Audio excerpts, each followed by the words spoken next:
Genial. Bueno, padres, ¿cómo están? Muy contentos de tenerlos aquí a todos nuevamente.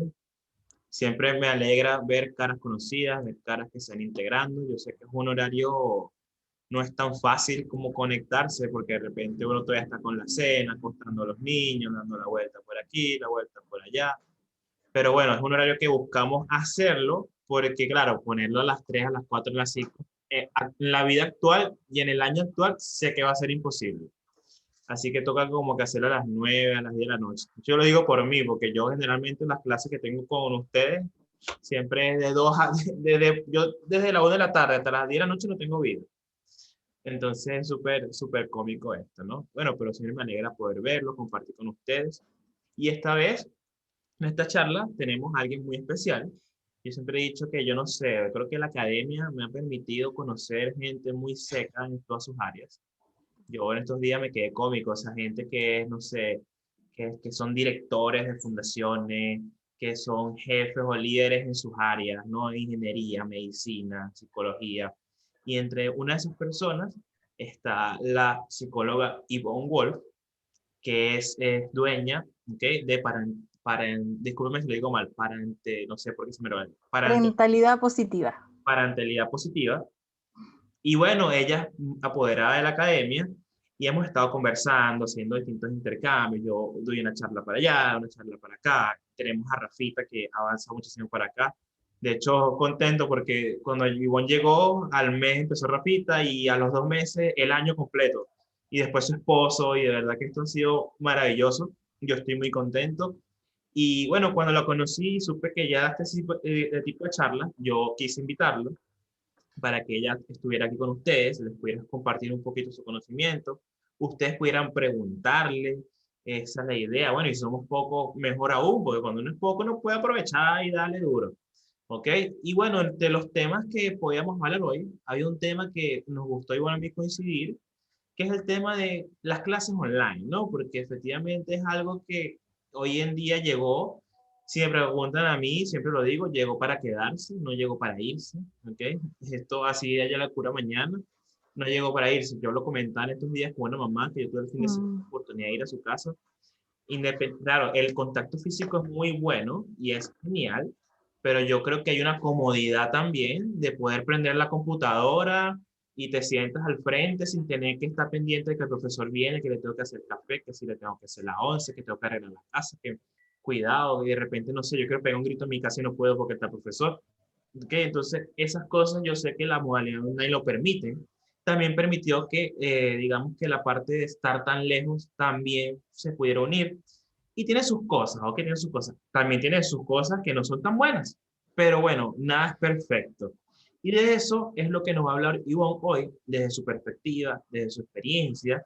Y la idea es que, bueno, todos los que están acá puedan preguntarlo, porque sin duda alguna sé que todos tienen la misma duda, porque todos están pasando por la misma situación, que es que sus hijos odian las clases online. Porque voy a estar totalmente claro y lo voy a decir con todo el cariño. De hecho, una cosa que yo siempre hago cuando doy mis clases de ajedrez, ¿ok? Es que, bueno, primero siempre me regreso yo mismo porque yo no son clases de ajedrez, Jesús, son sesiones, no son clases, son sesiones. Yo tengo un problema, yo tengo que quitarme ese chile de la cabeza. Bueno, el punto es que yo siempre le pregunto a los niños y le digo, ¿esta sesión te gustó más que la del colegio, sí o no? Y cuando el niño me dice, sí, profesor, y yo cuando me dice a mí eso, yo digo, 20 puntos, soy el mejor profesor del mundo. ¿Ves? Porque para mí eso es como que lo más importante, porque, bueno, yo estoy también con el trabajo en los colegios y sé lo que está pasando. Así que bueno, Vivón, te dejo a ti, ¿cómo se llama? Tú mandas aquí, yo solamente me voy a quedar aquí silenciado, aceptando a la gente que se va encargando acá. Y bueno, la tarima es tuya y encárgate. Bienvenido. Buenísimo, muchas gracias, Jesús. Gracias a todos y bienvenidos los que están acá. Ahí se están conectando, vemos algunas caritas. Me encanta ver caras. Una de estas cosas que hemos aprendido de la tecnología y de las relaciones virtuales es hablar con la computadora. Ya me acostumbré, al principio era raro, pero ahora uno se acostumbra, pero cuando ve cara es mucho mejor. Así que buenísimo.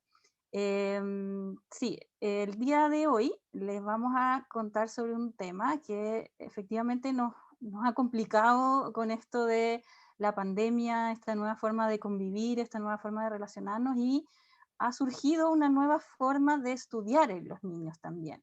Si bien la tecnología siempre fue parte del proceso de aprendizaje, lo ocupábamos como una herramienta, ¿cierto? Ahora es parte de la relación. Y yo creo que eso es lo que ha cambiado mucho y que a los niños, sobre todo yo creo que a los más pequeñitos, se les hace muy complejo. Entonces, eso por una parte, y por la otra es que ahora nosotros como papás somos parte del proceso de enseñanza, o sea, estamos yendo al colegio con los niños.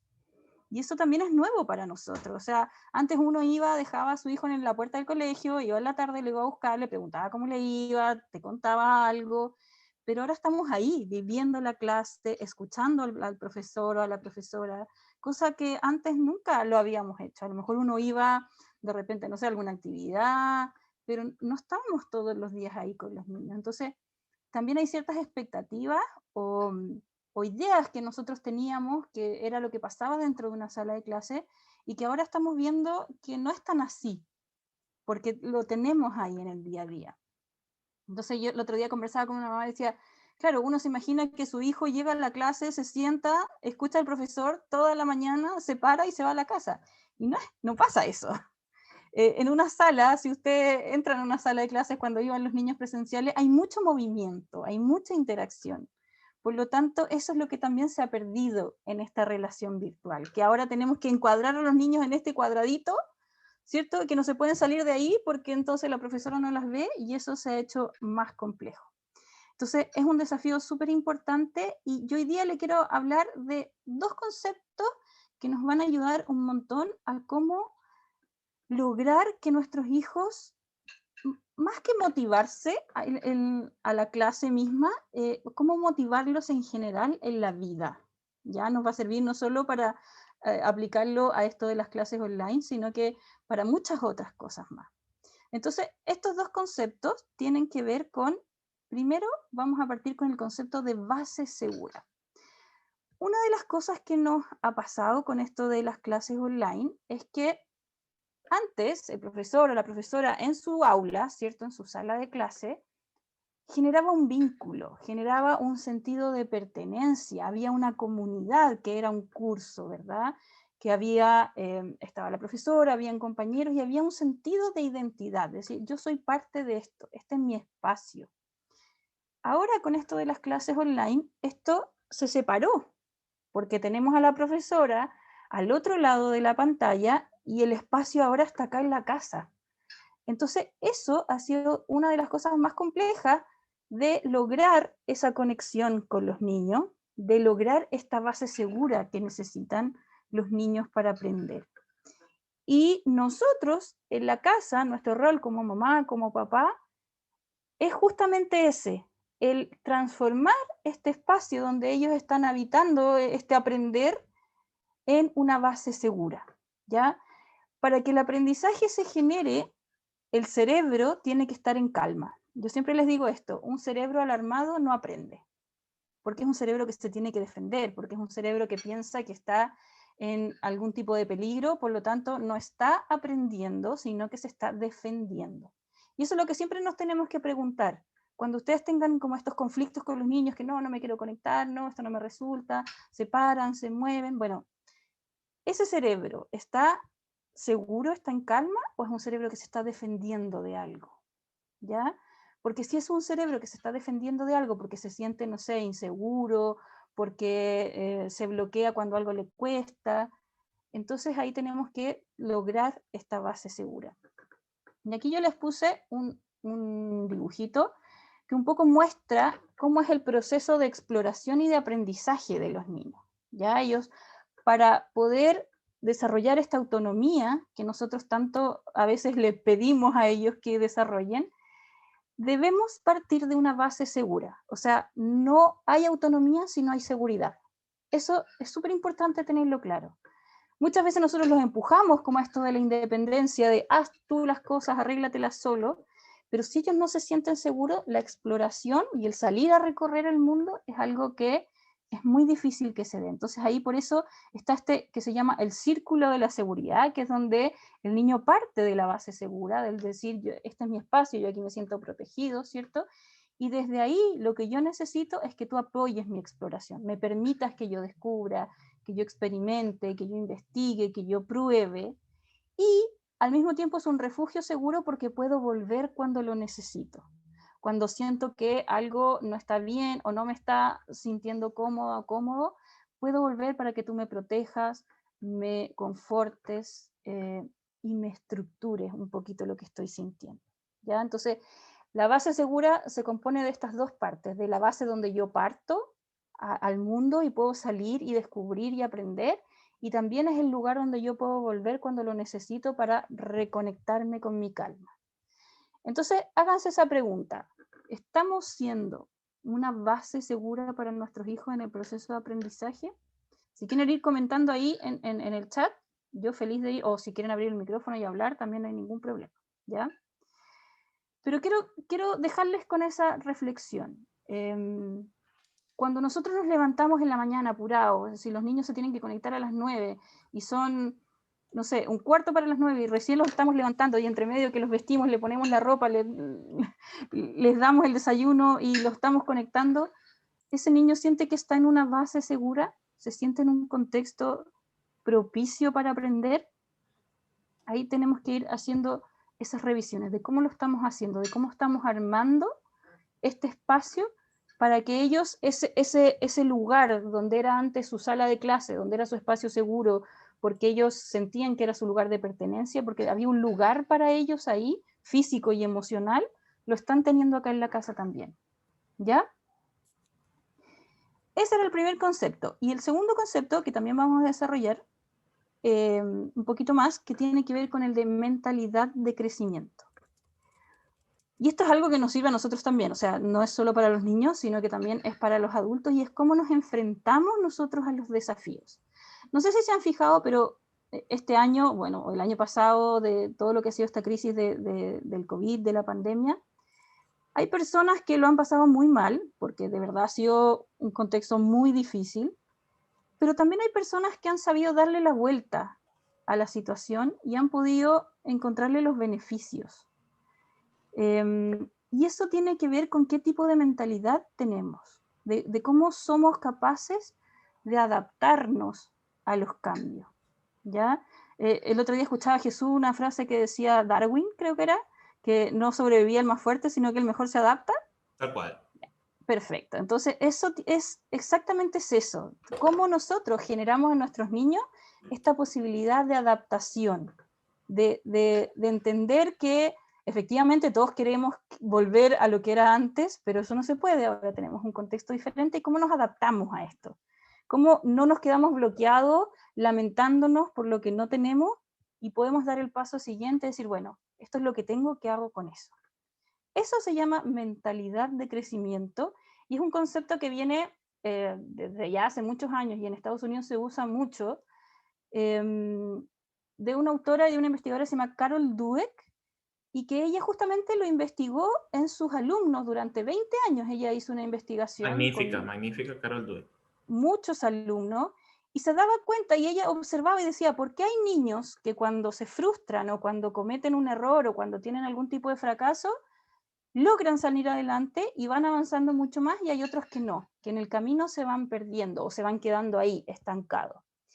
Y ahí ella desarrolla este concepto de mentalidad de crecimiento y que de alguna manera lo que nos dice es que lo que yo creo, cuáles son mis creencias, mis pensamientos, mis ideas, va a estar directamente relacionado con cómo yo me esfuerzo, cómo yo me enfrento a esa tarea. O sea, por ejemplo, si yo creo que yo soy competente y que yo, no sé, soy bueno para las matemáticas, lo más probable es que cuando me pongan algún desafío matemático, yo me voy a esforzar porque sé que lo voy a poder cumplir y eso, por supuesto, que se relaciona con el resultado final o con el logro.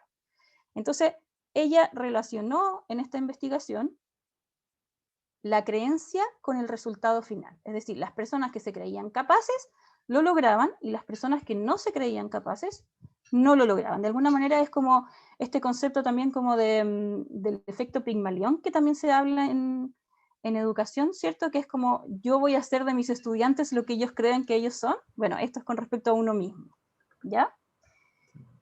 Y entonces tenemos la mentalidad de crecimiento por un lado y los que Y lo opuesto a la mentalidad de crecimiento sería la mentalidad fija. Tenemos como estos dos extremos de un continuo, que no es que uno esté en uno u en otro, sino que nos vamos moviendo dentro de este continuo, ¿ya? Y la mentalidad de crecimiento tiene que ver con esto, con que cuando yo me planteo un desafío, cuando la vida o las circunstancias me plantean un desafío, normalmente lo que hace una persona con mentalidad de crecimiento es que se atreve, va, lo enfrenta. Cuando encuentra un obstáculo en el camino, alguna dificultad o algo que no lo resulta, insiste y es persistente en seguirlo intentando. Y el esfuerzo está súper asociado con el éxito. Es decir, a mayor esfuerzo, mayor éxito. Y lo entendemos así, ¿cierto? Si es algo que requiere trabajo, es algo que requiere tiempo y dedicación, entonces el resultado va a ser mejor. Y frente a las críticas de los demás, cuando alguien me diga o me haga algún tipo de retroalimentación, yo lo voy a tomar como una posibilidad de aprendizaje. Es decir, el otro me está aportando una visión que yo desde mi punto de vista no veo, entonces por lo tanto la voy a incorporar. Y cuando los otros tienen éxito y cuando yo miro que los otros logran cosas, entonces eso para mí es una inspiración, porque si el otro pudo, yo también puedo. Esto es lo que nos va a dar la mentalidad de crecimiento. Y por el otro lado, en la mentalidad fija, ¿cierto? La creencia es que el talento o la habilidad es algo innato, es algo con lo que se nace, es como un don. De hecho, nosotros decimos, ¿cierto? Es como que tiene dedos para el piano, o es como que es algo con lo que se nace. Y desde este punto de vista, entonces, los desafíos tiendo a evitarlos, porque si es algo que me va a resultar difícil o yo no tengo el don para eso, entonces mejor lo evado y trato como de sacármelo del camino. Los obstáculos, cuando algo me resulta difícil o cuando algo no resultó como yo pensaba, entonces voy a tender a rendirme porque eso confirma mi idea de que no soy buena o no soy bueno para eso. Y por lo tanto, cuando algo requiera mucho esfuerzo o tenga que dedicarle mucho tiempo, ¿cierto? Mucha energía a algún tipo de trabajo, voy a creer que es innecesario. ¿Para qué? Si es algo que tengo que dedicarme tanto, quiere decir que entonces no soy tan bueno para eso y entonces mejor lo evito. Cuando reciba una crítica, voy a tender a ignorarlo porque me va a confundir o me voy a sentir incómodo, y los éxitos de otros los voy a tomar como una amenaza, ¿ya? Es decir, me está como poniendo un poco en un nivel de jerarquía inferior y eso me hace sentir incómodo. Entonces, esto es la diferencia entre una mentalidad fija y una mentalidad de crecimiento. Ahora, ¿por qué les explico esto? Porque esto está muy asociado y a mí me toca ver mucho que nosotros nos movemos muy desde la mentalidad fija. Y el sistema escolar formal en general se mueve también muy desde ahí y vamos a ir entendiendo por qué. En la mentalidad de crecimiento, uno de los factores fundamentales para decir que nosotros podemos y nos vamos a esforzar y vamos a ser capaces, y eso por lo tanto nos va a generar motivación, que es lo que queremos generar en los niños, tiene que ver con cómo nos enfrentamos al error. Y el error, en general, culturalmente, nosotros y en el sistema escolar, más aún, lamentablemente, es algo que se castiga mucho.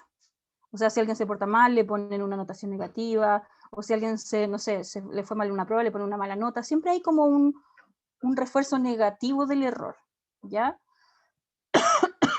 Entonces los niños tienen mucho miedo a equivocarse. Les asusta mucho. Y por eso empiezan a evitar. Y ellos dan esta respuesta de no, yo no puedo, no, yo no sé. Y eso es porque están dentro de esta mentalidad fija, y lo que nosotros queremos hacer es justamente trabajar eso para pasarlos a este otro lado de la mentalidad de crecimiento, y vamos a ir viendo cómo. Uno de los conceptos súper importantes que tenemos que manejar y que nos va, que sustenta todo esto de la mentalidad de crecimiento, es que el cerebro es algo que se va modificando con el ambiente. Y para eso aparece un concepto que nos ayuda mucho a entender esto, que es la neuroplasticidad. ¿Y qué quiere decir esto? Que el cerebro se modifica con cada interacción que tiene con el ambiente. O sea, lo que ustedes hacen con sus hijos, lo que los profesores hacen con sus estudiantes, es modificar cerebros. Somos escultores de cerebro, de alguna manera. Y eso nos permite entender que no es que uno nazca con cierto potencial y que eso es lo que puede desarrollar y que si está fuera de eso no se puede desarrollar, sino que nos hace entender que todo es posible. De alguna manera tenemos el potencial para hacer lo que queramos ser y eso va a depender del trabajo, de la dedicación y de cómo vayamos haciendo los esfuerzos para eso. Entonces, acá esta es una imagen que se muestra siempre para explicar neuroplasticidad y que son dos cerebros de ambos niños de 3 años, o sea, no es que uno sea mayor que otro, sino que ambos han tenido un proceso de 3 años de maduración, y si ustedes se fijan es súper evidente desde el tamaño del cerebro es diferente. ¿Y cuál es la diferencia entre uno y otro? Tiene que ver con la estimulación ambiental que ha recibido, con cómo ha interactuado con su medio. Este cerebro de acá es un cerebro de un niño que ha sido estimulado, que ha tenido esta base segura. La base segura es la que le permite crecer, desarrollarse y madurar. A diferencia de este otro niño de acá, que es un niño que no ha tenido una base segura, por lo tanto es un cerebro que ha estado en alarma permanente y que por lo tanto no se ha podido desarrollar ni ha podido crecer como debería haberlo hecho. Un cerebro de un niño que ha sido sometido a maltrato, a negligencia, a abuso, etc. Entonces, si ustedes se fijan, las experiencias nos van moldeando nuestro cerebro. Y eso nos hace entender entonces que se pueden lograr cosas y que las habilidades o los dones no son algo estático, sino que son cosas dinámicas que van cambiando. Hace un tiempo atrás se usaba mucho en psicología y en educación también esto de evaluar CI, por ejemplo, el coeficiente intelectual. Y uno decía, esta persona tiene un coeficiente intelectual de 100, por ejemplo. Y a eso le ponían una etiqueta a ese niño o a esa persona, y era como que podía llegar hasta cierto techo y de ahí no podía más. Eso ya se erradicó, ya cuando les hablen de coeficiente intelectual ustedes digan por favor no, eso ya no se usa, está en el pasado, porque ya no hablamos de la inteligencia como algo estático, sino que como algo que se puede ir trabajando. Y nosotros como papá y como mamás tenemos las mejores herramientas para poder desarrollar esto, porque somos nosotros los que más vamos a impactar en el desarrollo de este cerebro de los niños. Por supuesto que los profesores tienen gran trabajo que hacer ahí, pero piensen que los primeros años también son súper importantes, y los primeros años con estos vínculos más seguros son con sus figuras de apego primaria o más cercanas, que es la mamá, el papá y las personas de su vínculo, de su círculo más íntimo, ¿ya? Entonces, ¿cómo desarrollamos esto? ¿Cómo hacemos que nuestros hijos tengan esta mentalidad de crecimiento, que se puedan enfrentar estos desafíos, que le pierdan el miedo al error, que puedan, porque finalmente lo que nos genera conflicto con las clases online es que, como yo les decía, los niños han perdido como este sentido de pertenencia y por lo tanto ya no se sienten seguros, porque muchos de ellos, incluso los chiquititos que están recién iniciando el sistema escolar, nunca han visto a la profesora o al profesor presencialmente, o sea, el vínculo lo han hecho solo y exclusivamente a través de una pantalla. A veces ni siquiera conocen a los otros compañeros. Es muy complejo, por ejemplo, un curso, no sé, que tenga 30, 40 alumnos. Hay un niño levantando la mano, por supuesto que es probable que la profesora no lo vea, si además está compartiendo la pantalla, no puedo tener a los 40 niños en sus cámaras. Entonces es un niño que no se siente visto, y eso es lo complejo de este proceso. Entonces también tenemos que empatizar con eso, y cuando ellos empiezan a pararse, a querer ir al baño, a jugar con la pantalla del Zoom, a querer salir, o ya se aburren, es porque no les hace sentido esto, o sea, si no se sienten parte, y ahí es donde tenemos que empezar a trabajar con ellos como esta sensación de sentirse importante y de sentirse perteneciente. Entonces, hay 7 habilidades que son básicas y que nos van a permitir desarrollar en los niños esta mentalidad de crecimiento. Primero, la percepción de capacidad, ya que como lo comentábamos recién, ¿cierto? Cuando yo creo que soy capaz, entonces me esfuerzo, lo hago, me atrevo, pruebo, y por supuesto que es más probable que lo logre. Y ahí nosotros tenemos que ser bien cuidadosos en cuáles son las etiquetas que les vamos dando a los niños.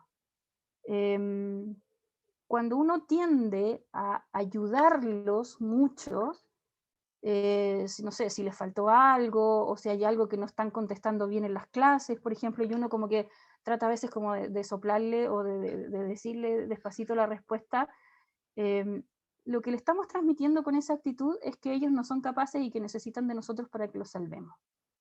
Eso es lo que ellos interpretan de eso. Yo sé que no es la intención que uno tiene en ese minuto, a veces uno se frustra junto con ellos y trata como de evitarles la frustración, pero ellos están recibiendo ese mensaje. Cuando yo les resuelvo algo que ellos pueden resolver, lo que les estoy diciendo es: tú no eres capaz, lo tengo que hacer yo porque tú no eres capaz.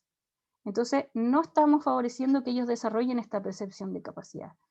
Tenemos que hacerlos sentirse competentes y capaces, y para eso tenemos que permitirles que ellos vayan logrando cosas, que ellos vayan probando cómo se sienten en estas distintas áreas.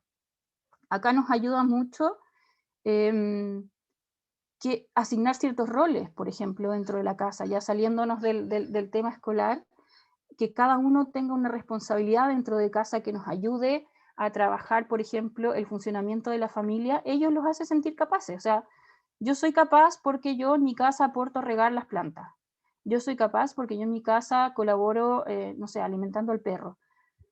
Cosas que vayan acorde a su edad, por supuesto, pero no sé, si vamos a dar, vamos a almorzar, bueno, que ese almuerzo familiar todos colaboremos y todos nos vamos sintiendo parte de eso. Si alguien cocina, el otro va a poner la mesa, el otro, no sé, levanta los platos, el otro sirve el agua, etc. Es súper importante que los vayamos incluyendo en estas actividades porque eso también les va ayudando a ellos a sentirse capaz y competente. Y lo mismo con el tema de las clases o el colegio, que ellos vayan pudiendo hacer las cosas y si no les va resultando, bueno, vamos a ver después cómo lo vamos enfrentando eso, pero si yo le estoy resolviendo todo el tiempo, ellos nunca van a poder sentirse capaces. El segundo punto tiene que ver con el sentirse importante, ¿ya? Y es un poco lo que yo les mencionaba recién, de que esto de la relación virtual no nos ayuda mucho a sentirnos importantes. Nos transformamos todos en un cuadradito que no nos da esta sensación de estoy siendo visto, estoy siendo importante, entonces ahí hay que ayudarlos también en eso, ¿ya? ¿Cómo generamos el vínculo con sus cursos, con sus compañeros, con sus profesores, de que ellos también vayan teniendo, no sé, que los profesores los traten por el nombre, que los vayan considerando en esto? Son cosas que no dependen de uno, por supuesto, pero ahí es súper importante también mantener esta comunicación con el profesor o con la profesora para que los niños vayan teniendo estas consideraciones, ¿ya?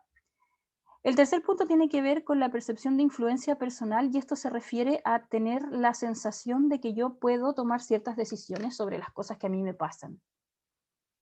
Si nosotros le estamos dando instrucciones todo el día de esto se hace así, esto se hace allá, tienes que hacer esto y tienes que hacer esto otro, y ellos nunca pueden decidir nada, es súper complejo para ellos que después en algún minuto aprendan a tomar decisiones.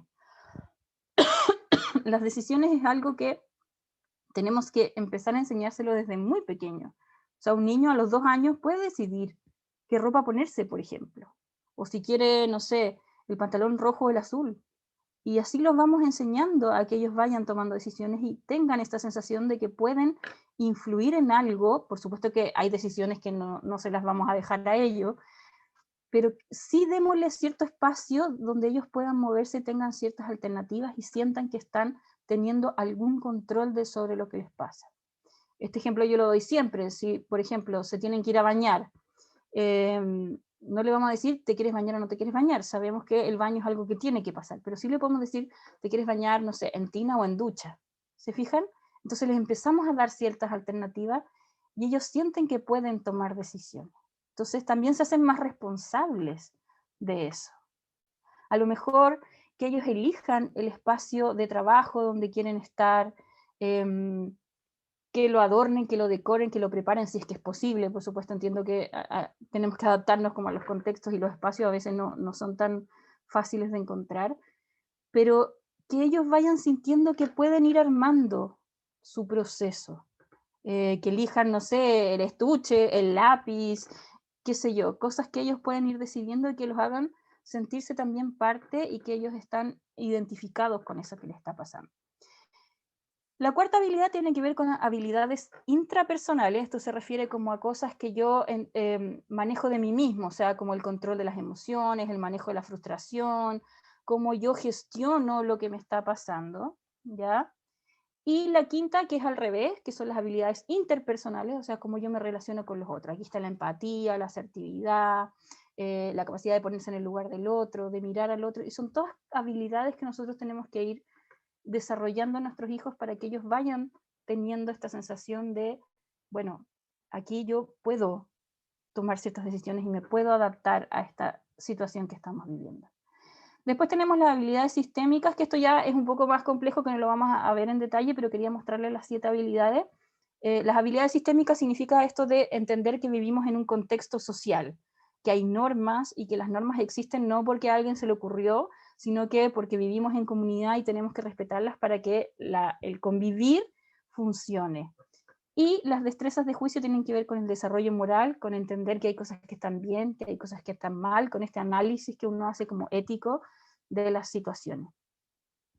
Todas estas 7 habilidades, nosotros si las vamos trabajando con los niños desde muy pequeñitos y ajustando, por supuesto, a cada una de las etapas, vamos a lograr que sea mucho más fácil que ellos se adapten a distintos contextos. Y que además rindan mucho mejor a nivel escolar porque van a estar mucho más capacitados para enfrentarse a lo que es el desafío escolar. Y ese desafío escolar ya sea presencial, ya sea online o de la manera que sea. Pero en el fondo estamos pensando en algo que les va a servir a ellos como habilidades de vida. O sea, si a nosotros nos hubieran preparado así, cuando nosotros fuimos niños, para nosotros esta pandemia hubiera sido mucho más fácil. Probablemente los que hemos sufrido mucho con esto es porque nos ha faltado alguna de estas 7 habilidades que ahí tenemos que seguir desarrollando. Ahora, ¿cómo lo llevamos a la práctica con los niños? Esto hablamos de barreras y constructores. Entonces, aquí en el fondo lo que yo les voy a decir es qué sí hacer y qué no hacer para desarrollar estas 7 habilidades. No hacer es suponer cosas. Aquí nos pasa que nosotros, como esto que yo les decía, como de tender a darles a ellos las respuestas, nosotros interpretamos lo que a ellos les pasa y lo damos por hecho, sin comprobar, sin darles la oportunidad de que ellos se expresen o escucharlo. O sea, piensen en las interacciones que uno tiene con los niños. ¿Cuánto en porcentaje de lo que nosotros nos comunicamos con nuestros hijos es escucharlos?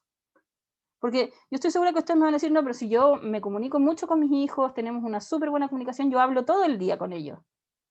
Ya, ok, usted habla, pero ¿los escuchamos a ellos? ¿Tienen ellos espacios de decir qué es lo que les está pasando, qué están sintiendo? Que es súper importante porque cuando nos enfrentamos, por ejemplo, al tema de las clases online, nosotros les estamos exigiendo hartas cosas. ¿Qué tienes que responder cuando te preguntan? ¿Qué tienes que estar sentado? ¿Qué tienes que hacer tus tareas? ¿Qué tienes que seguir las indicaciones de la profesora al profesor? Pero cuando los escuchamos de lo que ellos les están pasando, tenemos que darnos ese espacio de escuchar. Entonces aquí el qué no hacer es suponer o dar por hecho o decir, bueno, no, si yo sé que esto para ti es difícil, entonces ahí al tiro lo marcamos con una etiqueta, es difícil, mentalidad fija, quedó ahí. No le damos la posibilidad de seguir avanzando.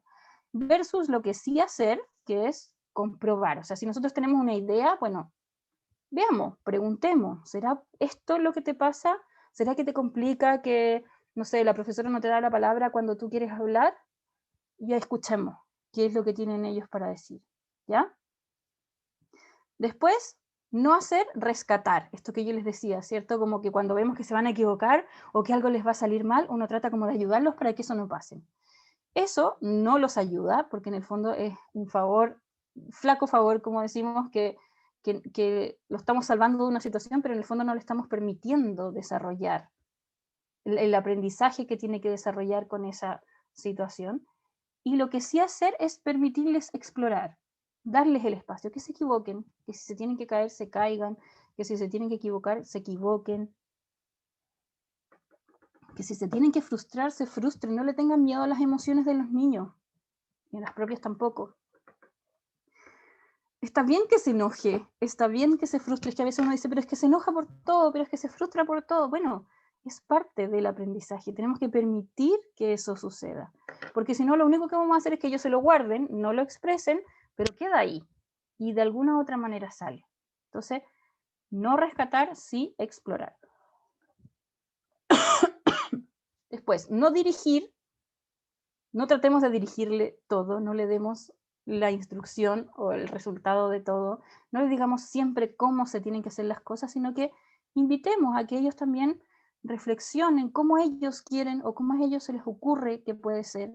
Hagámoslos más partícipes de esta construcción de su proceso de aprendizaje. No esperar, ya aquí a veces esto tiene que ver con las expectativas. Uno a veces espera como este resultado final, ¿cierto? Yo espero que, no sé, se saque determinada nota y estamos esperando un objetivo, que se cumpla una meta, y nos perdemos como el proceso que se hizo para llegar allá. Entonces hay que enfocarse más en cuál es el camino que tenemos que recorrer más que en el resultado. Esto es muy característico de la mentalidad de crecimiento, que nos dice, lo que nosotros vamos a hacer es celebrar el proceso. Vamos a celebrar cada uno de los pasos que tengamos que dar para llegar a ese resultado. El resultado es algo que se dio por consecuencia de, pero donde se generó el aprendizaje fue en ese camino, en cómo nosotros recorrimos eso para llegar ahí. Entonces, esto es súper importante porque acá yo veo muchísimo que siempre el foco está puesto en el resultado, en a dónde tenemos que llegar, si se consiguió, si no se consiguió. Si no se consiguió, es un fracaso. Entonces ahí viene el juicio, el castigo, no me refiero necesariamente a castigo físico, pero sí esto como de, no sé, la mala nota o el castigo porque entonces ya no vas a poder ver tanta televisión, etc. ¿Y qué pasó con, a lo mejor no llegó al 100, pero llegó al 90? Entonces, ¿qué pasó con esos 90? ¿Qué pasó con ese proceso? Como que deja de tener valor. Y ahí es súper importante entonces poner el foco en cuál fue el proceso y no cuál fue el resultado. Y aquí también esto nos invita como a evitar comparaciones, o sea, no sé, si estamos los niños en primero básico aprendiendo a leer, y hay uno que aprendió a leer en marzo y el otro aprendió a leer en diciembre, bueno, son procesos distintos, son niños diferentes. Si nosotros nos comparamos y decimos, bueno, el que aprendió en marzo versus el que aprendió en diciembre, probablemente hay uno mejor que otro, y los etiquetamos. En cambio, cuando nosotros vivimos el aprendizaje como algo que vamos comparándonos solo con nosotros mismos, también es mucho más fácil ir viendo los avances, ir celebrando el proceso. Y la última parte tiene que ver con sacarnos esta idea adultocéntrica de que todos los niños tienen que dejar de ser niños para que sean niños bien portados. Y aquí hablamos de este concepto del niño bien portado, ¿cierto? Este como ideal de niños que nosotros queremos que no se ensucien, no se muevan, no metan ruido, no hablen fuerte, no jueguen. Y eso es imposible porque son niños y es parte de su proceso de desarrollo el vivir esa experiencia. Y aquí también hay que entender que el aprendizaje para un niño no es, no es sin movimiento. Los niños necesitan moverse para aprender. Y esa es una de las grandes pérdidas que ha tenido el sistema online, que, o sea, si bien se pueden hacer ciertas cosas en movimiento, pero lo limita mucho. Y nosotros le limitamos mucho el movimiento a los niños. Entonces, entendamos que ellos son niños y que están viviendo cada una de sus etapas con sus necesidades propias de niño. Tratemos de mirarlo con ojos de niños y no con ojos de adulto como los miramos la mayoría de las veces. Y empecemos a entender y a ser más sensibles también a su proceso, a empatizar mucho más. Y aquí cuando hablo de respeto me refiero a algo que yo también doy siempre este ejemplo. Piensa cómo tú le hablas a tu hijo o a tu hija si lo harías de la misma manera con un amigo. Si la respuesta es no, quiere decir que no es respetuoso.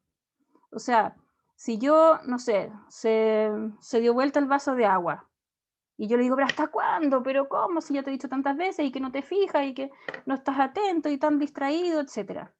¿Yo tendría esa misma reacción con una amiga que se le da vuelta un vaso de agua?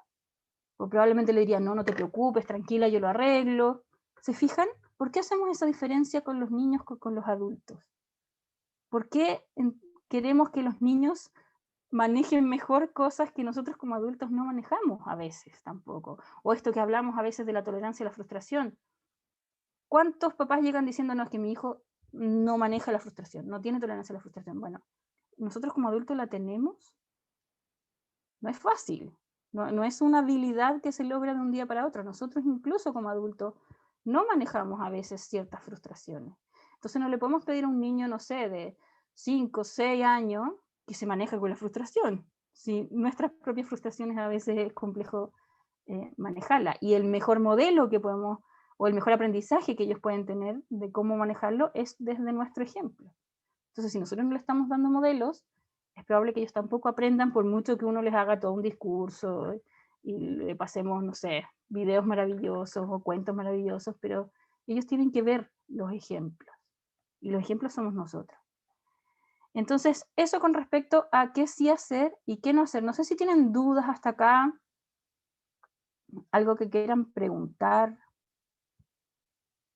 ¿Todo bien?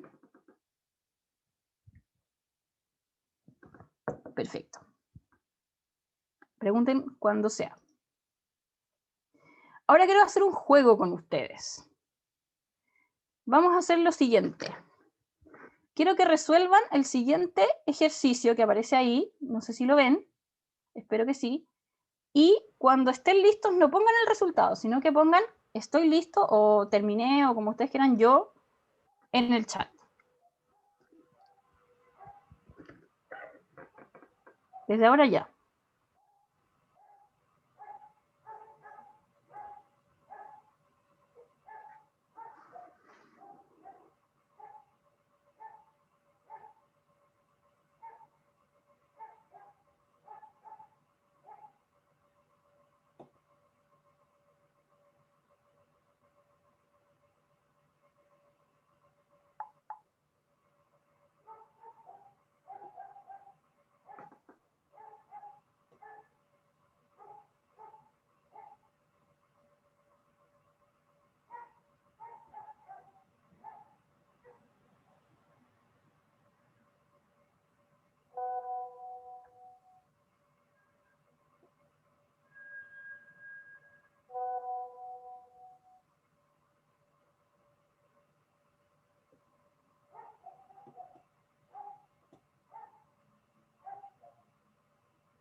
¿Alguien terminó?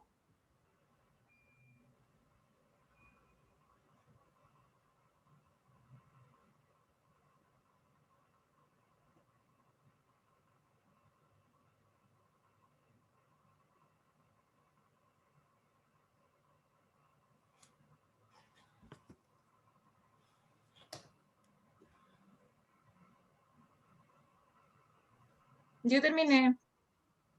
Bien, Jessica, excelente.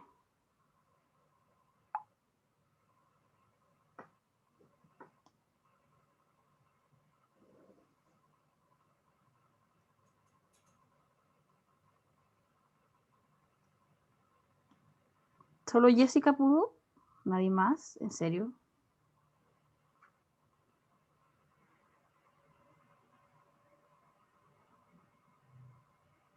Santiago, bien. Súper.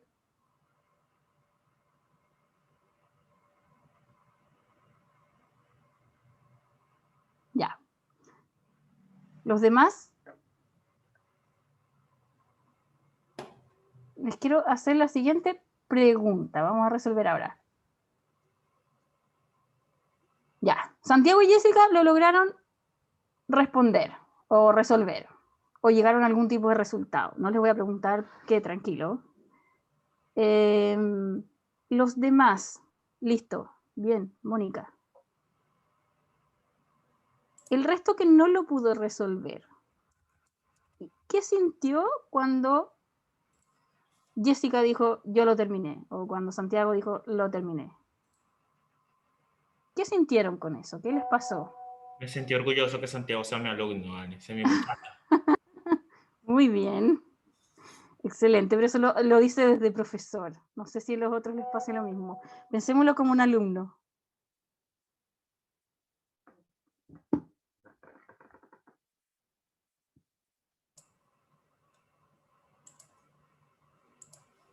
¿Qué les hizo sentir?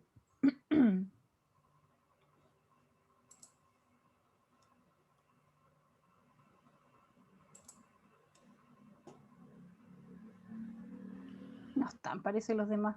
¿O será que todos lo resolvieron? ¿Será porque? ¿O les da pena hablar? O están tímidos, tan tímidas. Sí, están tímidos, están tímidos. Vamos a hacer un taller de miedo escénico. Sí.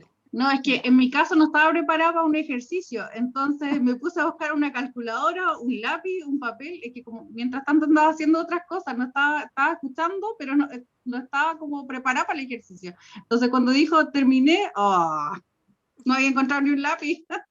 Ya, pero excelente, es un excelente ejemplo de lo que le pasa muchas veces a los niños. Esto de repente los pillan desprevenidos y es como, ya, y ahora necesito cosas, necesito planificar esto. Entonces, excelente, gracias por compartir eso, Macarena. ¿A qué? Y aquí también Macarena mencionó algo que es súper importante, esto de la planificación, ¿cierto? Cuando yo les pregunto qué estrategia usaron. Aquí lo primero que ella dice es necesitaba materiales, necesitaba tener una hoja, un papel. No sé si los otros lo resolvieron con hoja y papel, a lo mejor también lo podríamos haber hecho mentalmente, pero ella necesitaba eso como estrategia, ¿cierto? Yo lo Necesitaba resolví en planificarlo equipo. antes. En equipo, Jessica, En perfecto. equipo con mi hijo acá al lado. Buenísimo. Ahí hay otra estrategia. ¿Se fijan? O sea, cada uno fue buscando una estrategia que le permitió o no resolver el ejercicio. ¿Ya? Entonces ahí tenemos dos. Tenemos esta de usar papel y lápiz, preguntar y hacerlo en equipo con los otros. Y acá hay otra pregunta que es súper importante y que quiero separarla del qué sentiste, porque a veces nosotros cuando preguntamos qué sentiste o qué pensaste, como que confundimos un poco idea de emoción. Aquí es súper importante, estas preguntas, la idea es que ustedes las trabajen con los niños, cuando vean que algo no les está funcionando. Entonces, hagan esta pregunta. ¿Qué sentiste? Esa es la primera pregunta que nosotros hacemos. ¿Qué estás sintiendo con esto de que no te está resultando? Que viste que todos tus compañeros están logrando cosas y tú no. Entonces, primero nos encontramos con la emoción y tratamos de rescatarla. Después, ok, ¿cuál fue la estrategia que usaste? No sé, me perdí porque necesitaba más cosas, entonces eso me hizo perder tiempo porque tenía que ir a buscarlas, etc. Ok, y después vamos a la pregunta que está súper importante. ¿Qué pensaste en ese momento? ¿Qué es la idea? Es como esa vocecita que yo tengo dentro de mi cabeza que me dice, esto no te va a funcionar porque tú no eres bueno para esto. No sé, esta voz que nos habla y que nos dice cosas. Entonces, ¿qué pensaron en ese minuto? No sé, yo, por ejemplo, cuando me enfrento a este tipo de retos, no, es que nunca antes me ha resultado porque me va a resultar ahora. Entonces, mejor no lo intento. Entonces, esas son las creencias. ¿Ya? Y ahí lo que nosotros le vamos a preguntar entonces, ya, ok, ¿cómo puedes modificar esa idea? Si el niño es muy chiquitito, entendemos que esto lo vamos a simplificar y a lo mejor lo que vamos a hacer es contener la emoción y darles nosotros a lo mejor ciertas como ideas o estrategias. Pero un niño tan chiquitito tampoco se va a enfrentar a desafíos tan complejos, entonces siempre va a ir acorde de la edad de los niños. Macarena dice, ¿por qué un ejercicio? Eso fue lo primero que pensé. Exacto, como que esto yo no me lo espero, ¿cierto? Como que yo venía a otra cosa y me están haciendo resolver un ejercicio, es raro. Y ya me genera a lo mejor cierta resistencia. Entonces hay que ver de dónde viene eso. ¿Por qué un ejercicio? ¿Por qué me incomoda esta situación? ¿Y qué nuevas creencias podemos usar? O sea, en vez de a lo mejor preguntarnos por qué un ejercicio, podríamos, no sé, habernos preguntado ¿cómo lo decimos de otra manera esa creencia? Decir, un ejercicio, no me lo esperaba. Bueno, entonces eso nos va a permitir enfrentarlo de otra manera. Y esta pregunta no se la pueden saltar nunca. Y es, ¿cómo lo podrías haber hecho de una manera distinta? Y esto es la clave para que ellos puedan entender que un error o una frustración o algo que nos está resultando puede ser una oportunidad de aprendizaje. Es ahí donde vamos a producir el aprendizaje. Y no es algo que se castiga, no es algo que se reta, no es algo que se cuestiona o se enjuicia, sino que es algo que dice, ok, esto no funcionó, como les puse ahí en el título, ¿qué sigue? ¿Qué saco de aquí? ¿Cuál es el aprendizaje? Macarena dice, y después, ¿quién me ayuda? Exacto, entonces ella primero dijo, un ejercicio, ¿qué hago? ¿Cómo lo resuelvo? Bueno, busco ayuda. Esa es una estrategia, ¿se fijan? Y cuando nosotros empezamos a verbalizarle esto a los niños, empezamos a hacer como esta metacognición de hacer el diálogo interno, externo.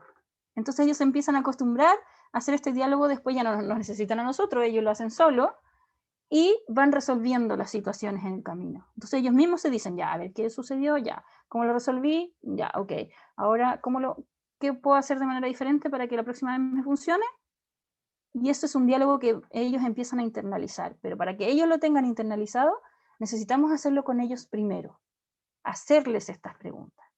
Entonces, cuando se enfrenten ustedes a una situación con sus hijos, traten de, más que darle instrucciones, hacerle preguntas.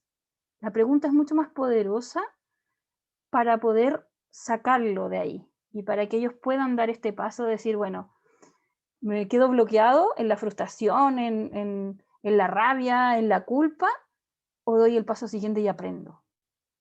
Y saco de esto una experiencia que me puede ser útil para las experiencias que vienen. ¿Ya? Entonces, tengan estas preguntitas así como, no es necesario que sea como un guión textual que vayan haciendo, pero lo importante es que vayan ayudándolos a hacer este diálogo y que después ellos van a internalizar. Y acá, ¿qué es lo que vamos a hacer en el fondo con esto? Es entender que el error no es un fracaso, sino que es una oportunidad de aprendizaje. Y esto lo tenemos que repetir, y no solo repetir verbalmente, sino que también reforzar con nuestras conductas. Si ellos, por ejemplo, no sé, pues hacen algo mal y se equivocan, yo les digo, ya, otra vez, o uno hace gestos, o caras, o sonidos, que le estamos haciendo entender de, se está equivocando, entonces eso es malo, eso es algo que cuestionamos, eso es algo que nos molesta y que nos incomoda, entonces no le estamos transmitiendo el mensaje de que se pueden equivocar y está bien equivocarse, porque la única forma que yo tengo de aprender, bueno, no la única, pero una forma muy importante que tengo de aprender es equivocándome, porque ahí es donde hago este análisis y puedo decir la próxima vez entonces lo hago de una manera distinta y creo nuevas conexiones neuronales en mi cabeza y eso hace que el cerebro también empiece a ser moldeado, ¿ya? Entonces ahí yo les pongo esa fotito de que para llegar a la idea final tenemos que pasar por errores anteriores. O sea, el resultado nos va a dar este proceso de equivocarnos, volverlo a intentar, volvernos a equivocar.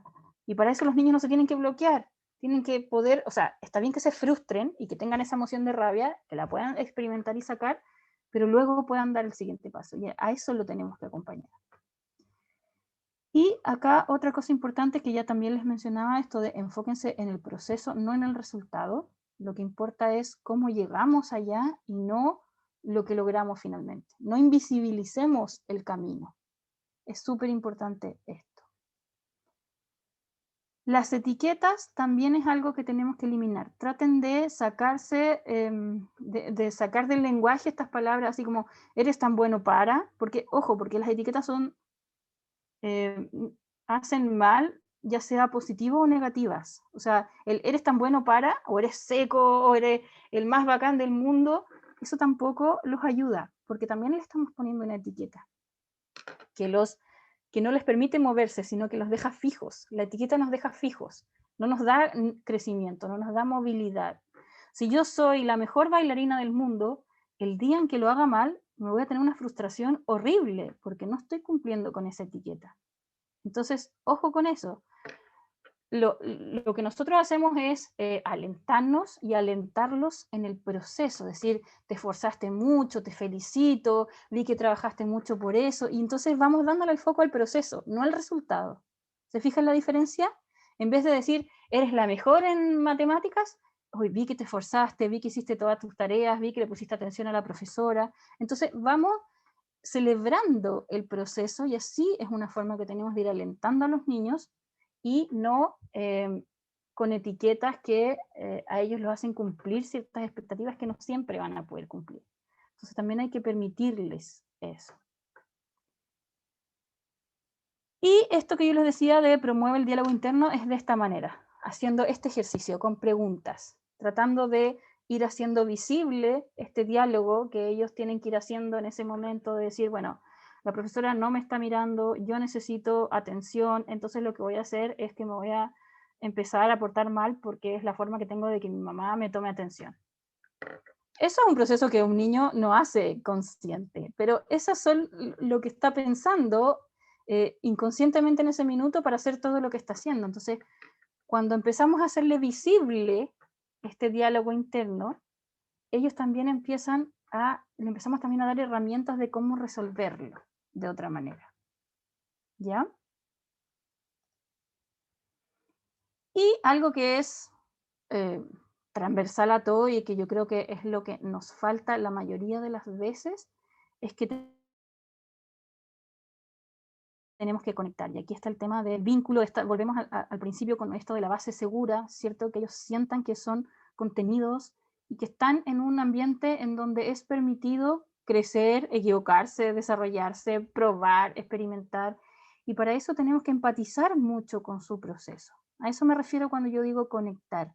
Es como ponernos en el lugar de ellos, entender por qué están viviendo esto que están viviendo y desde ahí decir, te acepto, te valido, lo que te está pasando está bien, es normal, es esperable, no eres raro, no eres rara, sino que las emociones empezar a permitirlas también, conectar desde lo emocional, desde ahí, ¿ya? No tratar de rescatarlo, sino que acompañarlos a habitar ese momento. Y llevándolo ya más a la práctica y más en lo concreto, es súper importante que el ambiente de aprendizaje sea un ambiente que sea motivador. Como yo les decía, por ejemplo, traten de que, no sé, si se van a conectar, que ojalá puedan tener un espacio que a ellos los motive y que no los distraiga. Entonces, a lo mejor yo el otro día veía que habían hecho como unas pantallitas así como de Plumavit, para hacerles como una especie de cubículo así en el computador, que no les permitiera como estar distraídos con todas las cosas que están pasando en la casa, porque ese también es el problema, que no siempre tenemos, por ejemplo, un escritorio donde conectar a los niños, y a veces están, no sé, en el comedor y estamos pasando la aspiradora al mismo tiempo, y el perro corre por allá, entonces no es un ambiente que los ayuda. Entonces, dentro de lo que podamos, que sea un lugar que ellos sientan que es su espacio, que ellos están construyendo y que es un lugar donde están las condiciones lo más óptimas posibles para su proceso de aprendizaje. Digo lo más óptima posible porque sé que no siempre se puede, ¿ya?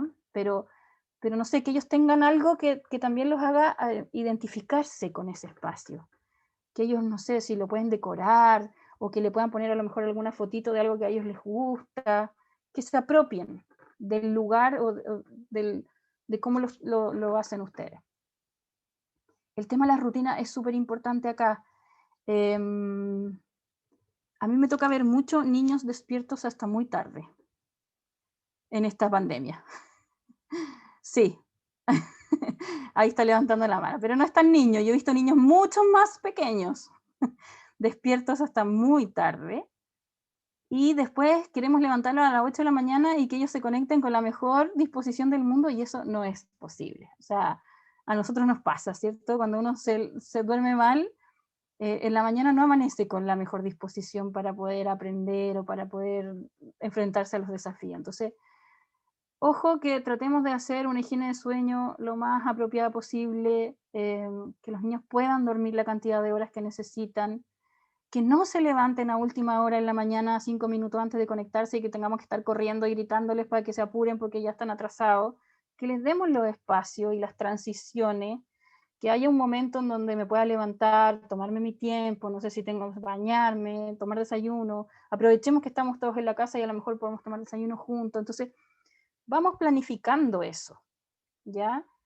Que nos va a ayudar mucho a evitar los conflictos, evitar las peleas, porque es algo que finalmente cuando tenemos la rutina bien armada, la rutina manda. Y no es la mamá pesada gritona que se levantó de mala en la mañana, sino que es la rutina que nos va poniendo cierto orden y nos va dando cierta estructura al día a día. Busquemos soluciones colaborativas, y colaborativas me refiero a dos cosas. Uno, colaborativas con el colegio, que aquí es súper importante mantener la comunicación, ojalá con los docentes, con el colegio. Si ustedes ven algo que les preocupa, coméntenselo a los profes. No corten esa comunicación porque son ellos finalmente los especialistas y los que nos pueden ayudar en ir apoyando ese proceso. No tratemos nosotros de hacer el rol de profes porque no lo somos, y aunque lo seamos, primero está el rol de mamá y papá, o sea, no son compatibles. Es súper importante separar ambas cosas y también colaborativas con ellos. Preguntémosles más a los niños cómo lo podemos resolver, qué se les ocurre a ellos. A veces ellos son mucho más creativos que nosotros. Entonces, conversemos más, démosle la posibilidad de que ellos también opinen o a veces aporten con soluciones que nos pueden ayudar muchísimo, y cuando ellos hacen parte del proceso también se hacen más responsables. Con los niños más grandes a lo mejor una vez también vi que hacían como ciertos contratos, y lo podemos hacer escrito, ¿cierto?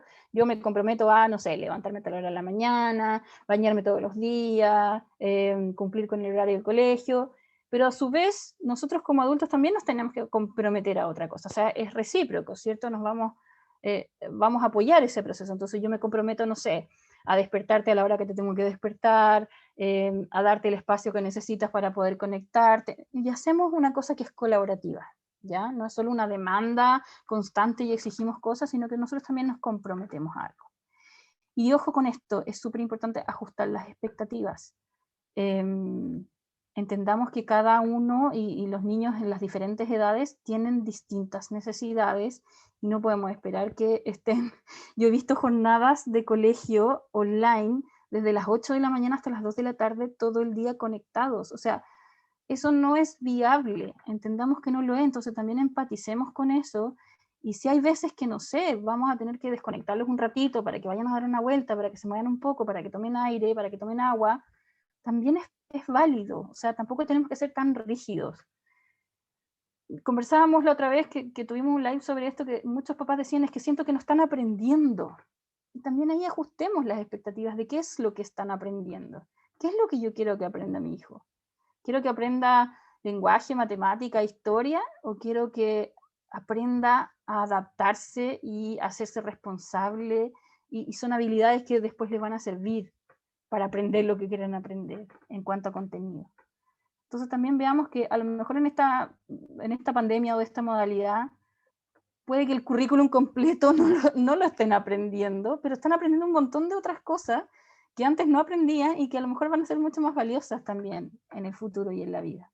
Entonces ajustemos las expectativas con respecto a qué es lo que es aprender, y ajustemos las expectativas con que no podemos esperar que los niños rindan de una manera que a veces se le está sobreexigiendo, y nos estamos sobreexigiendo a nosotros también. O sea, las expectativas también tienen que ver con eso. O sea, uno espera cumplir con todo y de verdad que es un contexto muy distinto a lo que era antes. Entonces no podemos pretender que las cosas sigan funcionando de la misma manera como funcionaban antes, porque no es lo mismo. Entonces no nos exijamos de la misma manera, y también ahí soltemos cosas que es importante ir soltando. Y para terminar, y esto es lo más importante, nos vamos a enfocar, y aquí tiene que estar siempre el foco puesto en cuáles son las fortalezas. Porque normalmente, y nosotros estamos acostumbrados a fijarnos mucho en lo que no puedo hacer, en lo que no me resulta, en lo que es difícil, pero nos detenemos muy poco a pensar en lo que sí logramos, lo que sí hemos hecho, lo que sí hemos avanzado, y entonces hay que darle esta mirada de enfocarlos en la fortaleza. Y para eso quiero comentarles de una actividad que a lo mejor les puede ser útil en esto, que se llama la caja de logros, que puede ser una caja, puede ser un tarro, puede ser lo que ustedes quieran. Pueden incluso hacer como una actividad familiar, de decorarla juntos, o no sé, de hacer algo que les haga sentido a todos, y que se den un tiempito. Si lo van a hacer, no sé, pues con alguno de sus hijos, o lo van a hacer a lo mejor con la familia completa. Es súper importante que los niños vean que no es algo que solo hacen ellos, sino que lo hacemos todos como familia.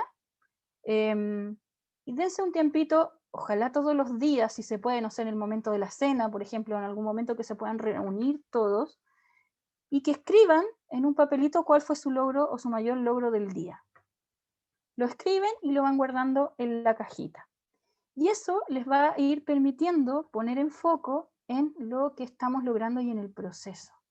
Entonces empezamos a desbloquear estas cosas que nos traban, como del susto a equivocarme, o de lo estoy haciendo pésimo y nos empezamos a frustrar tanto, sino que empezamos a ver, bueno, a lo mejor, no sé, hoy día le contesté bien a la profesora, ya, un logro. Y podemos ponernos a lo mejor metas en distintas áreas, logros con respecto a la casa, logros con respecto al trabajo, logros con respecto al colegio, logros con respecto a las relaciones de la familia. Por ejemplo, si tienen, no sé, pues varios hijos que se pelean mucho, entonces, ¿cómo se están dando las relaciones al interior de la familia?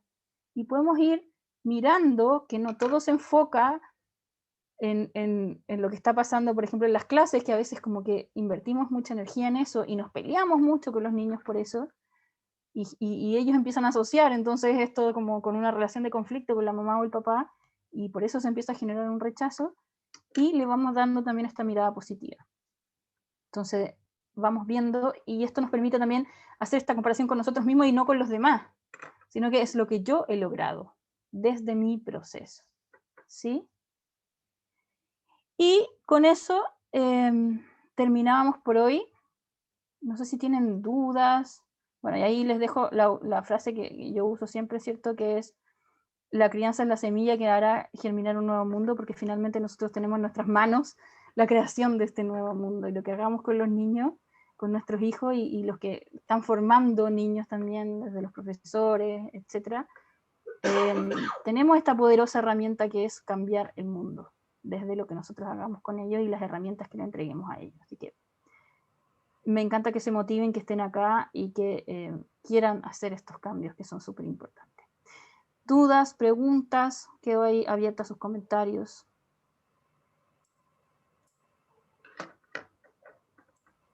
Ahorita los que tengan alguna pregunta pueden, como somos pocos, se pueden activar el audio, pueden hacerla directamente. Aprovechen este espacio porque yo les comento que Ivonne es bastante difícil de conseguir. ¿Okay? Y estas son charlas que, bueno, ella efectivamente se dedica a dar estas cosas y, bueno, tenerla por acá de verdad que es bastante importante. Así que, bueno, pueden aprovechar de preguntar lo que gusten, cualquier cosita. ¿Dudas? Ahí Mónica escribió que todo súper bien, que le encantó. Mónica Sheffer. Ah, Mónica, es que nos conocemos de antes, Mónica. Yo tengo una preguntita. Dale, Santiago. Está relacionado un poco con el tema de la neuroplasticidad, que hemos tocado lo importante que es criar a nuestros hijos de manera correcta para que el cerebro se desarrolle de la manera más óptima posible. Una vez que ya eres adulto, ¿la neuroplasticidad sigue siendo un término válido? ¿O me encantó esa todavía se puede pregunta. trabajar? Sí, sí. Y esa es una de estas como prejuicios o ideas limitantes que teníamos antes, que los adultos dejamos de aprender. Es como decir, yo ya soy adulto, mi cerebro ya maduró y entonces ya no aprendo.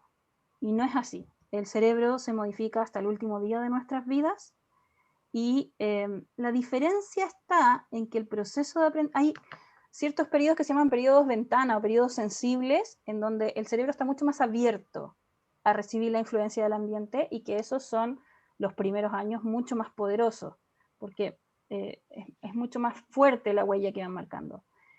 La dificultad del aprendizaje en el adulto tiene que ver con que muchas veces no es que no pueda aprender, sino que para aprender tengo que desaprender algo que ya tengo aprendido. Parece trabalengua, pero es eso un poco. Nos cuesta mucho porque a veces, y por ejemplo con el tema de la crianza, que ahora estamos hablando de un paradigma distinto al que nosotros fuimos criados. Entonces nosotros ya traemos un aprendizaje, que es, por ejemplo, los niños tienen que ser obedientes, el adulto tiene que mantener el control. Uno trae un aprendizaje, y cuando yo quiero aprender algo nuevo que va en contra de eso, tengo que desaprender, y eso es más difícil. Por eso es un proceso más largo. Pero el cerebro se modifica hasta el último día de nuestra vida, y la neuroplasticidad se aplica a todos, niños y adultos también. Así que excelente pregunta, Santiago, gracias. Muchas gracias. Excelente. Bien, Santiago. ¿Alguien más tiene alguna pregunta? Por ahí creo que escuché un micrófono que se quería silenciar. Bueno, Bueno, si nadie tiene alguna pregunta, de verdad, bueno, yo quiero hacer también algún comentario.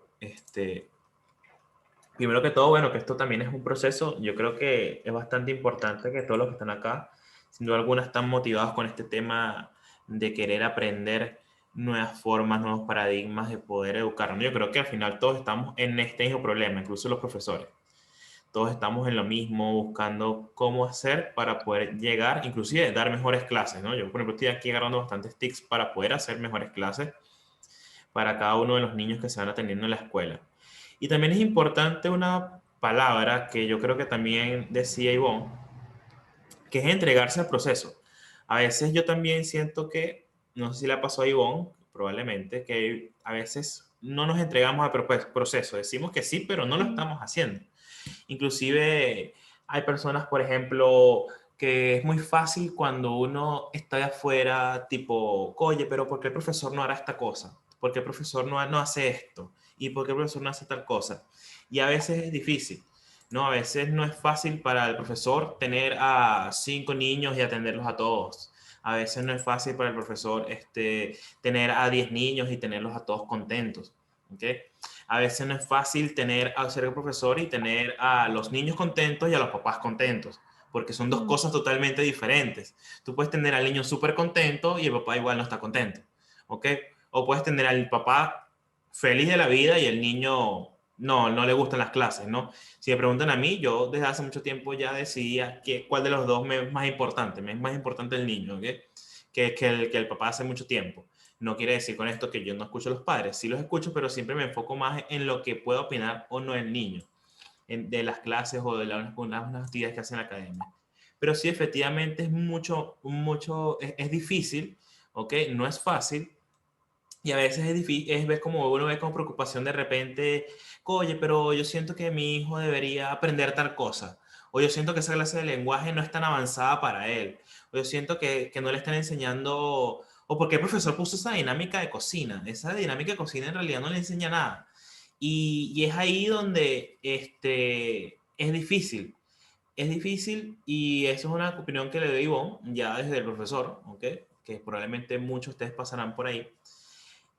No es sencillo, créanme que no es sencillo. Así como los niños están en un proceso, créanme que hay pro los profesores. Yo me siento bendecido porque probablemente por el ajedrez puedo jugar con los niños, pero para los profesores no es fácil. O sea, también que prefieren las presenciales, los profesores también prefieren las presenciales. Y hay algo que dice Ivonne que es muy cierto. Y yo siempre se lo digo a los papás. Ahorita es muy fácil y eso viene de la vida. Juzgar es algo fácil, ¿ok? Juzgar siempre ha sido fácil. Yo siempre he sido directo para decir las cosas. Jugar siempre ha sido fácil. Y cuando los niños estaban en el colegio, y Ivonne lo dijo, los niños no estaban las 8 horas diarias del colegio prestando atención. No estaban. ¿Ok? Créanme que no. En el salón los niños se portaban mal, se paraban. Había un niñito que agarraba y se molestaba al otro y el profesor tenía que decir, por favor, Pedrito, no esto. ¿Ves? O el niño, eso sucedía. ¿Ok? El niño de repente, no sé, sacaba el teléfono y el profesor peleando para que no sacaran el teléfono. Eso sucedía diariamente y eso era el pan de cada día. La única diferencia era que el papá no lo veía. ¿Ves? El papá no se involucraba. ¿Qué obligó a la pandemia? A involucrarse. Entonces, ahora sí con los papás como están involucrados, entonces si ven, pero yo siento que mi hijo no presta atención. Pero yo siento que mi hijo de repente está como que con la pantalla muy adicto. Oye, pero yo siento que como que esa clase no le gusta. Y probablemente su hijo también iba al colegio y había clases que no le gustaban. Pero usted nunca se lo cuestionó. ¿Okay? Porque vamos a estar claros, yo lo digo por mí. A mí todas las clases en mi colegio no me gustaban. Y es así. Y eso no quiere decir que mi educación fue mala o fue buena. Porque tampoco vamos a las extremos. Pero yo creo que es importante que empecemos a concientizar esas cosas porque ahí sí nos empezamos a entregar al proceso. Ahí sí empezamos a dejar la cosa tranquila porque el profesor haga esto. Efectivamente, es el profesor. Había una profesora que yo tenía en la universidad que a mí me encantaba. Ella nunca tuvo pelos en la lengua para hablar. Y ella decía algo. Ojalá la gente tratara a los profesores como trata a los médicos. Yo nunca veo a nadie que le diga a un médico, yo no me voy a tomar esa medicina. Porque nadie lo hace. Porque si el médico le dice, tómese esta pastilla, usted se la toma porque está su vida en juego, ¿me explico? Pero si usted se diera cuenta, y todos nos diéramos cuenta, incluso los profesores, que nosotros también tenemos el poder de cambiar la vida de alguien, ¿ok? ayudarlo a avanzar o destruir, o como lo queramos ver, probablemente también como padres, como estudiantes y como profesores tuviéramos más responsabilidad a la hora de hacer, decir las cosas. Y eso es súper importante, porque es así. Voy aquí a leer unos comentarios que estaba hablando Berta. Y decía, ahora es constante la evaluación de los padres. Efectivamente, yo seguro que yo hago aquí un curso de profesores y los profesores se sentirán presionados de forma bastante fuerte. Uno de los trabajos más estresantes del mundo de toda la vida fue el ser docente. ¿Ok? Está en el top de los trabajos más estresantes del mundo. El número uno es el que aterriza los aviones, no me acuerdo cómo se llama ese. ¿Ok? Y el 2, 3 está el ser docente, porque no es fácil, no es mantequilla. ¿Ok? Cuando los niños están en el colegio presencial, uno sabe lo que pasa. Ojos que no ven, exacto, mira lo que dice Mónica, uno no sabe lo que pasa, ojos que no ven, corazón que no siente. Tal cual. Probablemente su hijo hizo y deshizo y usted agarró y lo recibió. ¿Cómo te fue? Bien, papá. ¿Ok? ¿Tienes tarea? No, ya le hice en el colegio. Ah, ok, ya, chao. ¿Ves? Nos vemos el 30 cuando entreguen la boleta. Y aquí Joseph comenta algo súper importante también. A veces tienes tiempo de espera de 60 minutos o más según salga su nombre en alguna asignatura del día correspondiente. Está en primero básico. Esto no lo entendí muy bien. Es que viene de un comentario de arriba. Ajá. ¿Qué? ¿Dónde? Dice, mi hijo tiene jornada de 8 a 1:30, realiza lo que debe hacer y luego de ejecutar la instrucción juega. ¿Puede ser que el aburrimiento y ponerse a jugar luego de hacer esta actividad esté basado en la falta de desafío? Absolutamente sí. Perfecto. Que lo hacen esperar mucho, claro. Es que ahí es importante esto que tú decías, Jesús, el profesor en la sala puede manejar muchas más cosas. Cuando están ellos conectados en la casa, estas cosas, como por ejemplo lo que decía, de que tienen que esperar mucho, de que hay unos que terminan antes, otros que terminan después, no es manejable por un profesor desde la pantalla, o es más difícil de manejar. Entonces ahí es donde uno tiene que entrar como a apoyar en el proceso y decir, bueno, darle alguna estrategia, a lo mejor si terminó antes y tiene que esperar demasiado, tener un cuaderno donde pueda dibujar por mientras, o hacer estas pausas que también es importante que ellos se muevan. O sea, estar sentado de 8 a 1:30 me parece algo muy poco probable. Y bueno, esas son algunas de las reflexiones. No sé si alguien... mira, Mónica nos habla de las pausas activas. Súper importante. El tema del movimiento en los niños es muy importante. Entonces, denle la posibilidad de parar cada cierto rato, de dar una vuelta, que ellos salgan, que se muevan, que su cerebro se desintoxique un poco y después se vuelvan a conectar, porque se cansa, es agotador. O sea, a nosotros nos pasa, ¿no? Yo trabajo todo el día con el computador y llega un momento en que mi cabeza siento que explota. Entonces, imagínense los niños. No es fácil. No es fácil para ninguno.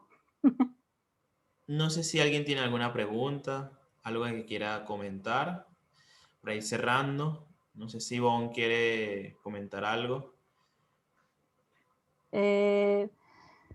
Nada, yo creo que apoyarme en lo que tú dijiste recién, de que es algo que no es fácil para ninguno. O sea, yo creo que los profesores están aprendiendo, nosotros como papás estamos aprendiendo, los niños están aprendiendo a adaptarse a esta situación. Y si bien es algo que sí, yo creo que llegó para cambiar muchas cosas y a lo mejor para quedarse, también nos ha permitido, como decía Jesús, mirar a los niños de otra manera, estar más cerca, entender lo que les pasa, verlos en el proceso. Y eso tenemos que usarlo a nuestro favor más que en contra. Cuando uno está ahí muy encima, corrigiendo todo y tratando de cumplir estas expectativas, como que no lo ayuda.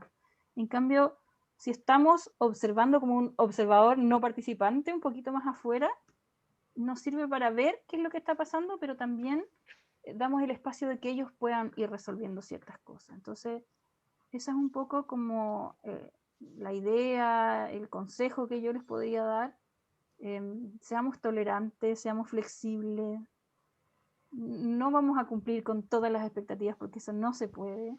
Y permitamos el error, que es una oportunidad valiosísima de aprendizaje si de verdad lo permitimos. Eso creo que son unas reflexiones importantes. Excelente. Con las que podamos irnos dando vueltas. Bueno, Ivonne, para mí encantado verte de nuevo. Nos estamos escribiendo. Rafita tiene clase el miércoles. Tu esposo creo que está saliendo de clase. No, ya salió hace tiempo. Ya terminó. Ya terminó clase tu esposo. Así que bueno, Para mí Tengo un una última placer preguntita. tenerla por acá. Dime, Santiago. Una última preguntita. Pregunta. Da Yo tiempo. fui estudiante y aún así todavía estoy estudiando un par de cositas y hay cosas que uno como estudiante no le ve sentido, simplemente uno no le interesa.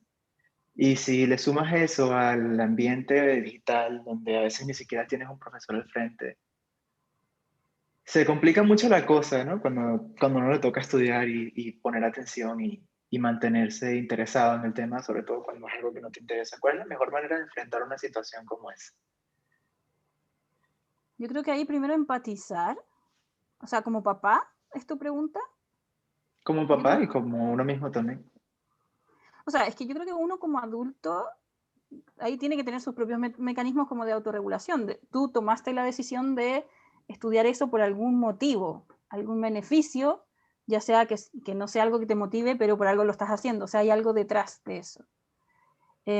Y como papá, con los niños, yo creo que uno tiene que empatizar y permitir que ellos te digan, esto no me gusta, es fome, es aburrido, y entenderlos y decir, yo te entiendo, está bien, no siempre las cosas son entretenidas o no siempre te van a gustar todo lo que tienes que hacer, pero abrirle la pregunta, ¿y cómo lo podemos solucionar? O para que ellos se vayan haciendo este diálogo interno y vayan respondiendo a eso, decir, bueno, así como uno adulto va a decir, bueno, yo voy a ver este curso, aunque lo encuentro muy aburrido, porque me va a traer un beneficio que va a ser, no sé, me van a dar un ascenso en el trabajo, no sé, estoy inventando, que ellos puedan buscar esa motivación que hay detrás.